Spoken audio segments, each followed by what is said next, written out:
হচ্ছে একদম college life থেকে ইন্টারমিডিয়েট ফার্স্ট ইয়ার থেকে একদম ডেডিকেটেডলি বুয়েটের জন্য পড়াশোনা করছি। শুনে এসে আমার ঢাকা বিশ্ববিদ্যালয়ের র্যাঙ্ক বুয়েটের র্যাঙ্কের থেকে অনেক ভালো হয়েছে। ঠিক আছে, প্রায় 251। ঢাবিতে আমার র্যাঙ্ক হয়েছে হচ্ছে ইজিলি অ্যান্সার করা পসিবল হয়। এমন এমন কোশ্চেন আছে যেটা পড়তে 2 3 4 5 লাইন, বাট ওইটা করার জন্য একটা সূত্রেরও দরকার নাই। আসসালামু আলাইকুম, এইচএসসি 26। আজকে হচ্ছে ইম্পর্টেন্ট একটা বিষয় নিয়ে কথা বলবো। বেসিক্যালি আজকের ভিডিওটা হচ্ছে যারা ইঞ্জিনিয়ারিং প্রিপারেশন নিচ্ছ এবং পাশাপাশি হচ্ছে ভার্সিটিটাতে পরীক্ষা দিবা, এটা সবাই মোটামুটি এই ধরনের প্রিপারেশনই নেই যারা ইঞ্জিনিয়ারিং প্রিপারেশন নেই।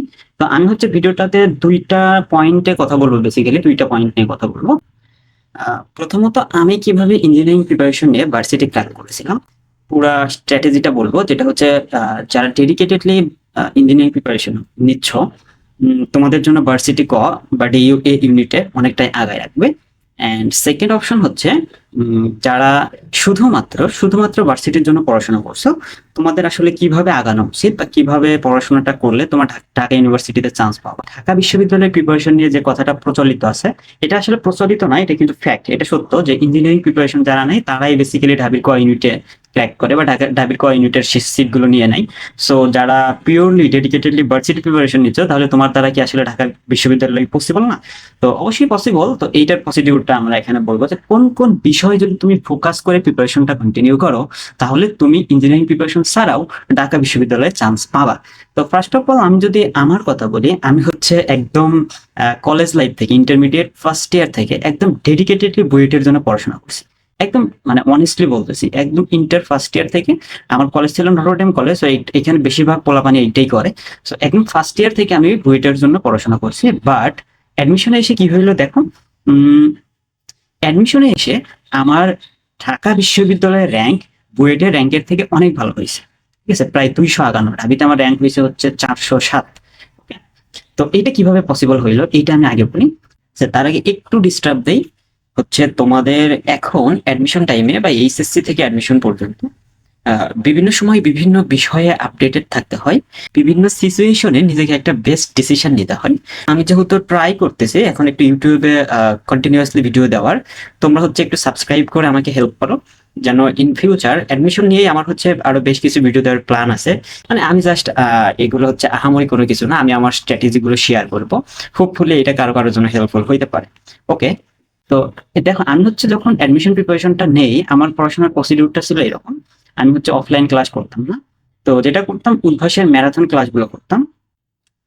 উদ্ভাসের ম্যারাথন ক্লাসগুলো শেষ করার পরে আমি হচ্ছে কনসেপ্ট বুকটা পড়ে ফেলতাম। তো এখানে আরেকটা ইম্পর্টেন্ট ব্যাপার আছে, আমার মোটামুটি একাডেমিক লাইফে কনসেপ্ট বুকগুলো প্রিভিয়াস ইয়ারের পুরাতন কনসেপ্ট বুক কিন্তু পড়া শেষ হয়েছিল।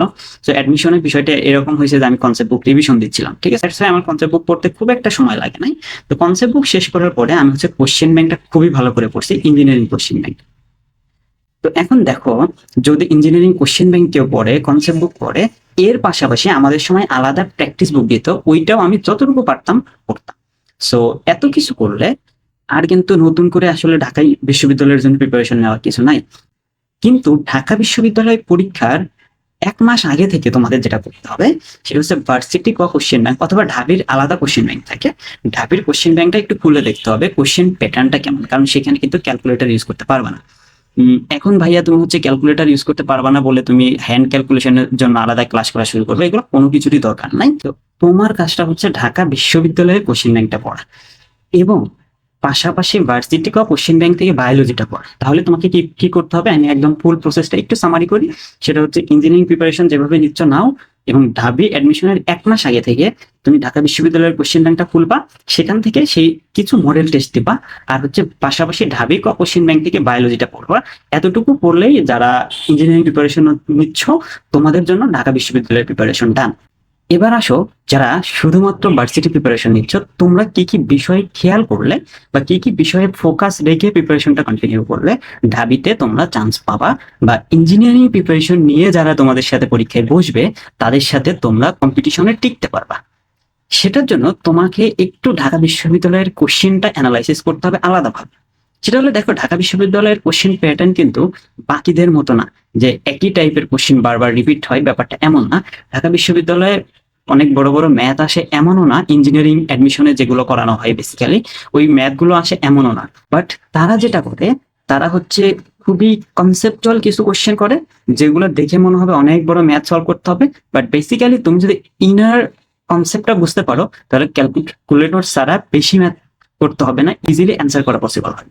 এমন এমন কোশ্চেন আছে যেটা পড়তে 2 3 4 5 লাইন, বাট ওইটা করার জন্য একটা সূত্রেরও দরকার নাই, জাস্ট 5 লাইন পড়লেই মানে একটা লাইনের ভিতরে হয়তো কোশ্চেন লুকায় আছে, একটা কনসেপ্টের ভিতরে, একটা ওয়ার্ডের ভিতরে। তো তোমাকে এখন যেটা করতে হবে, তুমি যখন ভার্সিটি প্রিপারেশনের জন্য প্রত্যেকটা টপিক পড়বা, তোমার কাজ হচ্ছে প্রত্যেকটা টপিকের ইনার কনসেপ্ট বোঝা। আমি আবারও বলতেছি, অনেক সময় ভার্সিটি প্রিপারেশনের জন্য যারা ক্লাস নেন তারা এইভাবে তোমাদেরকে পার করে দিবে যে এটার জন্য এই শর্টকাট শিখো, এই টাইপের কোশ্চেন আসলে এইভাবে অ্যান্সার করবা। তো ভাইয়া শর্টকাট শিখো, সবই ঠিক আছে, সবগুলো অন্য অন্য ইউনিভার্সিটিতে কাজে লাগবে, বাট ঢাকা বিশ্ববিদ্যালয়ের জন্য শুধুমাত্র শর্টকাট শিখে কোনো কনসেপ্ট পার পেয়ে যেতে পারবে না, কোনো কনসেপ্ট স্কিপ দিবা না। এটার জন্য তোমাকে অবশ্যই ওই কনসেপ্টের ইনার কনসেপ্টটা বুঝতে হবে, ভিতরে কি হচ্ছে। ধরো একটা ফর্মুলা দিয়ে তুমি ম্যাথ করো, এখন ওই ফর্মুলাটা কিভাবে ডিরাইভ হচ্ছে, কারণ ঢাকা বিশ্ববিদ্যালয়ে ছোট ছোট সূত্রের ডেরিভেশন আছে। তো এটার জন্য তোমার কি বইয়ের সবগুলো সূত্রের ডেরিভেশন মুখস্থ করতে হবে, সেইটার প্রয়োজন হবে না, বাট সবগুলো সূত্র কিভাবে কানেক্টেড একটা আরেকটার সাথে, কিভাবে একটা থেকে আরেকটা ডেভেলপ হয়েছে, ওইটা তোমাকে বুঝতে হবে।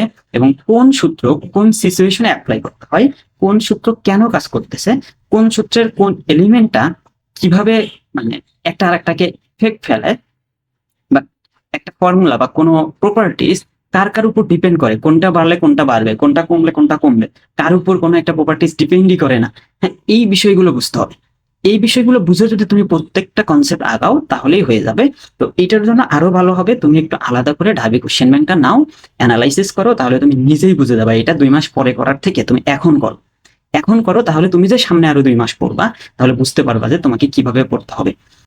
সেইটা মেনটেন করে যদি যদি তুমি পড়তে পারো তাহলে তুমি ভার্সিটি প্রিপারেশন নিয়েও ঢাবিতে চান্স পাবা। এটা অসম্ভব বিষয়টা এরকম না। আর ঢাবির জন্য যদি তুমি ভালোভাবে প্রিপারেশন নাও তাহলে অন্যান্য ইউনিভার্সিটিতে তোমার হয়েই যাবে।